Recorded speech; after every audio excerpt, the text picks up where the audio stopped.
Amigos de la Agencia Andina, bienvenidos a esta nueva edición del programa Andina al Día. Hoy tenemos como invitado al doctor César Delgado Güemes. Él es analista político, docente universitario y experto en temas parlamentarios, con quien vamos a dialogar sobre el retorno a la bicameralidad. El Ejecutivo ha hecho ya oficial esta reforma constitucional, de modo que en las próximas elecciones lo que vamos a elegir los peruanos es a una Cámara de Diputados y una Cámara de Senadores. Bienvenido, doctor Güemes. Buenos días. En primer lugar, mi querida Flor, no soy Güemes, mi apellido es Delgado Güemes y no soy analista político. Soy profesor universitario y ex oficial mayor del Congreso. De acuerdo, efectivamente, ¿no? Es docente universitario y ex oficial mayor del Congreso. Justamente estábamos comentando de que ya se ha hecho oficial la norma. ¿Qué va a significar esto para el funcionamiento del Parlamento? ¿Cómo va a ser el próximo Parlamento?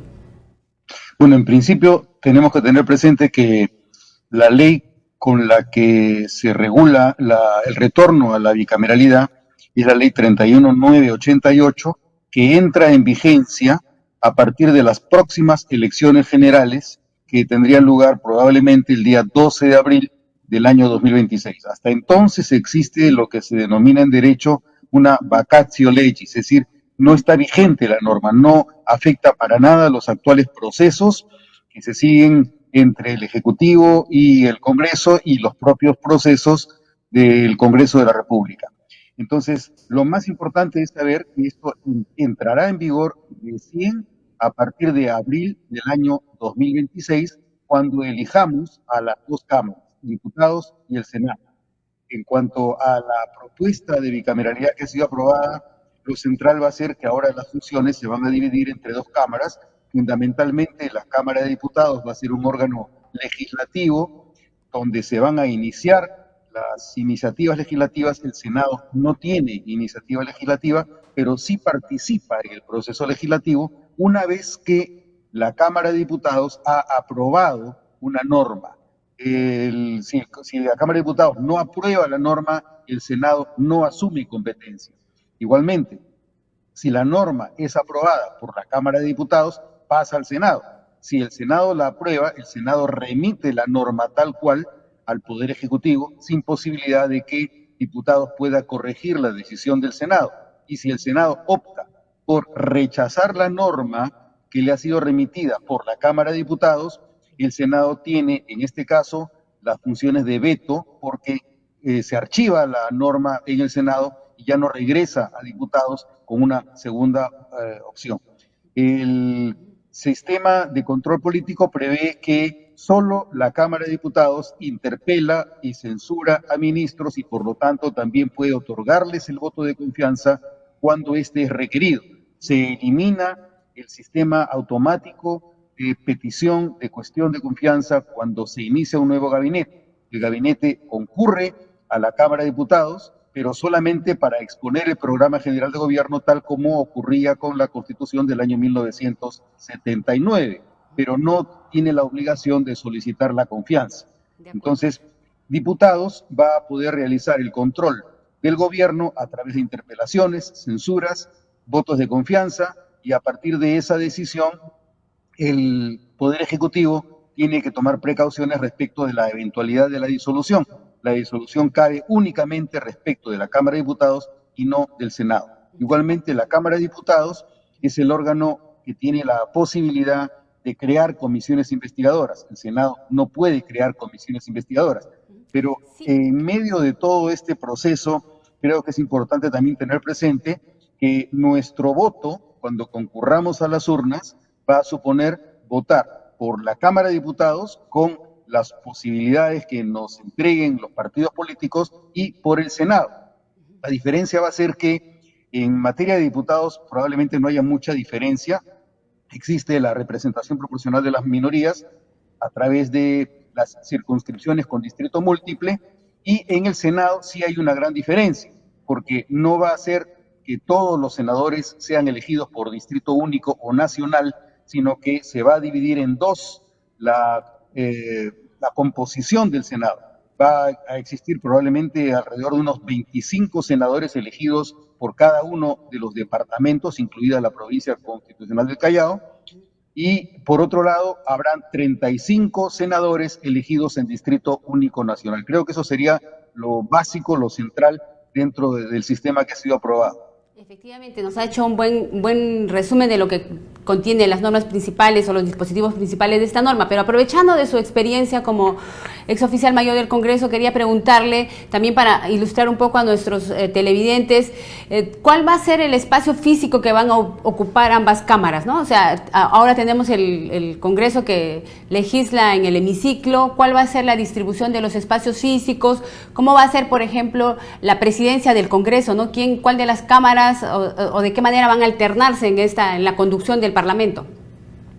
Bueno, se va a recuperar la experiencia que tuvimos hasta el año 1992.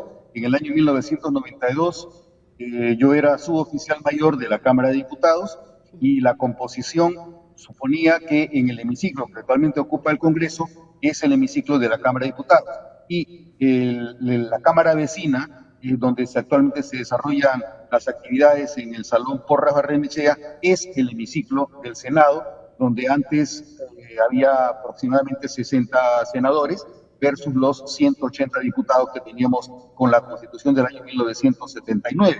En estos momentos, precisamente, es cuando tiene que realizarse una labor de reingeniería en dos materias básicas en el Congreso. Primero, la determinación de los edificios que ocuparán el personal y los senadores para el Senado y los edificios que le corresponderán a la Cámara de Diputados. Eso será una propuesta que tendrá probablemente que ser discutida y aprobada cuando se instalen la Cámara de Diputados y el Senado a partir del día 27 de julio del año 2026.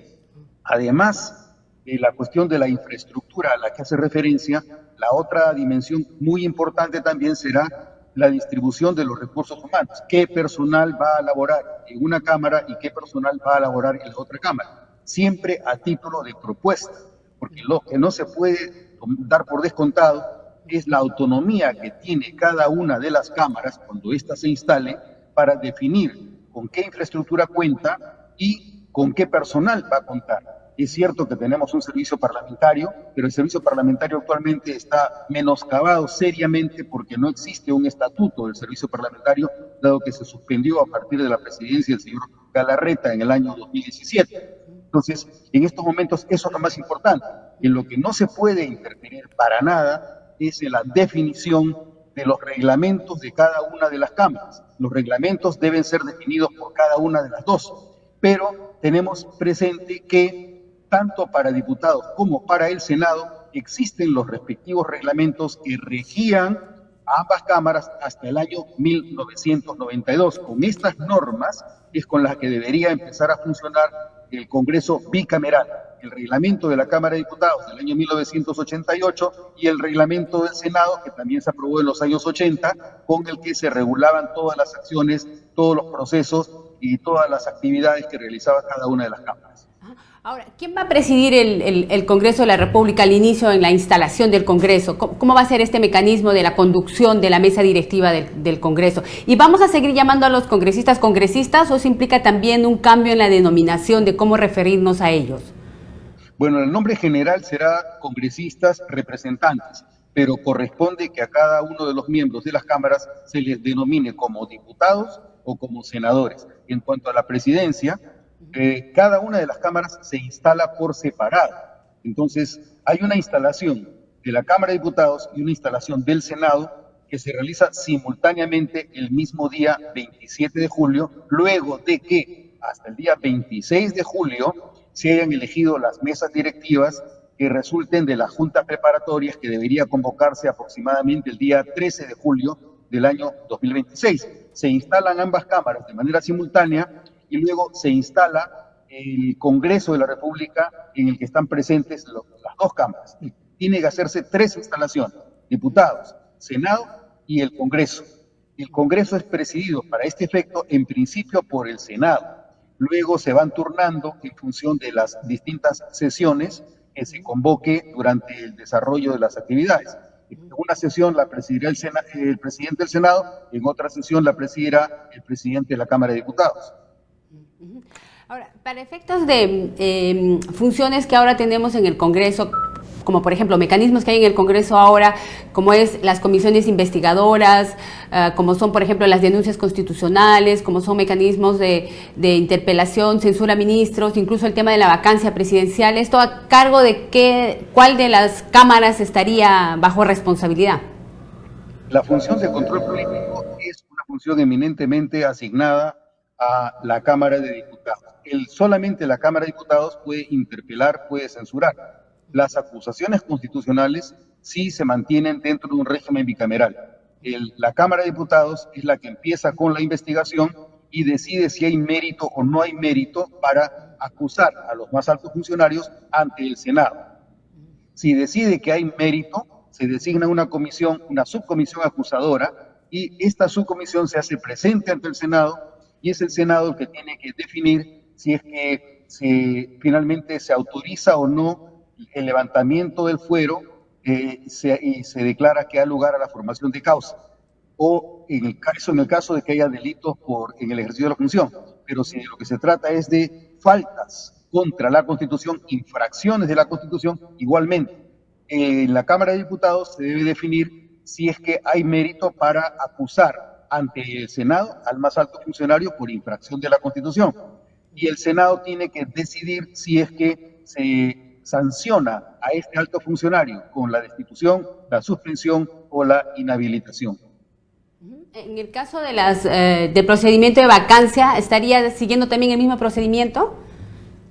Me parece que sí, no estoy seguro en este momento. Me parece que la vacancia presidencial la define la Cámara de Diputados y no el Senado.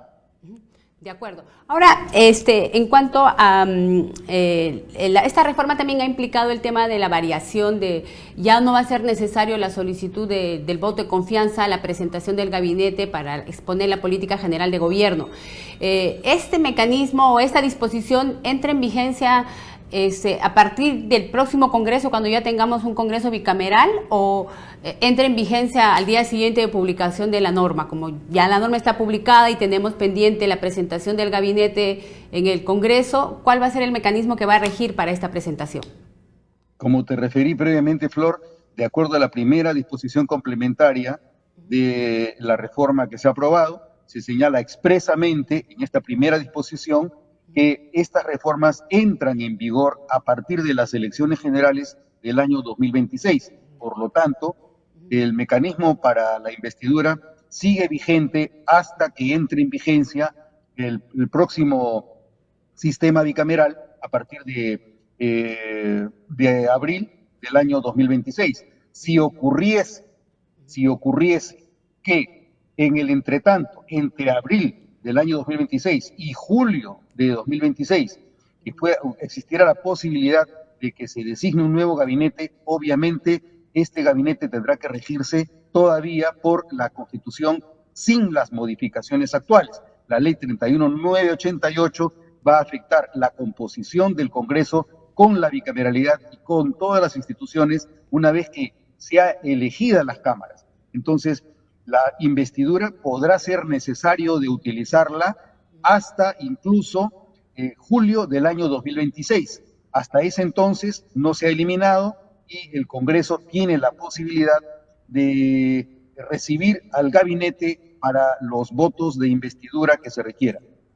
Ahora, lo que también plantea esta reforma es el tema de que la Cámara de Senadores es una Cámara indisoluble en el caso de que se produjera un cierre del Congreso también se mantiene la comisión permanente. Estos mecanismos en comparación al Congreso pasado, ¿qué garantizan, a diferencia de lo que hemos tenido ahora, ¿no? En las experiencias en las que pues no había, solamente estaba en vigencia la comisión permanente?